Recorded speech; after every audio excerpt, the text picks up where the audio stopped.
Dans les prochaines semaines, la Corporation de développement communautaire du Témiscamingue produira une série de capsules vidéo sur les 10 stratégies de manipulation de masse. Nous reformerons le casse-tête pour vous. La deuxième stratégie, créer un problème puis offrir des solutions.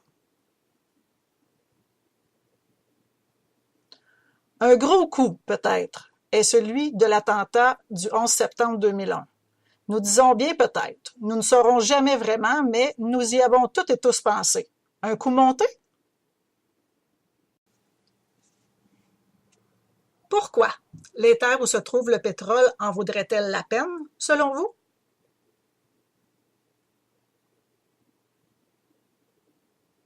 De toute façon, cet attentat a changé le monde.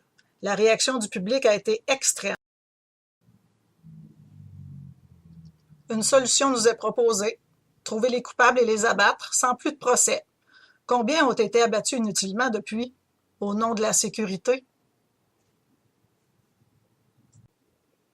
Un autre exemple, mais celui-ci plus sournois. Ça commence en 1998. L'impôt sur le revenu des Québécois a baissé de 850 millions. Tout le monde est heureux. Selon Michel Girard, du Journal de Montréal, qui est paru mardi le 28 novembre 2017, il dit « Sincèrement, les baisses d'impôts, c'est pour les riches. À preuve, avec un revenu de 158 000 $ une personne vivant seule va obtenir cette année une réduction de son impôt de 1 333 $. À 45 000 $ de revenus, la diminution des impôts baisse de 533 $. Et si on gagne 17 300 $, c'est une baisse de 1 $. Revenons à la sournoiserie. Alors, depuis 1998, ça fait 19 ans là, pour les impôts de cette année, le gouvernement se prive de 850 millions de dollars d'impôts par année. Ça veut dire le même montant de moins pour nos services publics, non?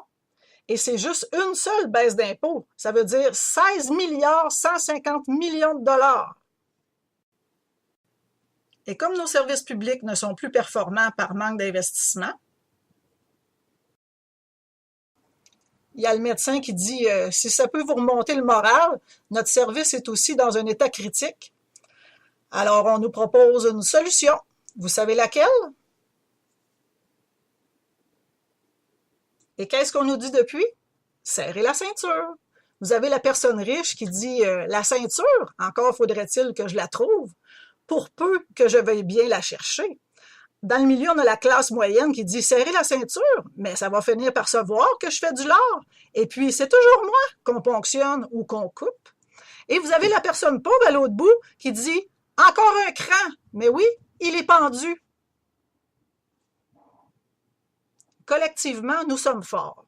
L'action communautaire autonome, c'est toi, c'est moi, c'est nous. Les organismes communautaires sont là pour vous aider. Le deuxième morceau de casse-tête est placé. Vous avez besoin de nous pour tout démêler? www.cdctémiscamingue.org. La troisième stratégie, ou le troisième morceau de casse-tête, c'est la stratégie de la dégradation. Cette capsule a été créée par la Corporation de développement communautaire, les organismes communautaires, la solidité d'un mouvement collectif.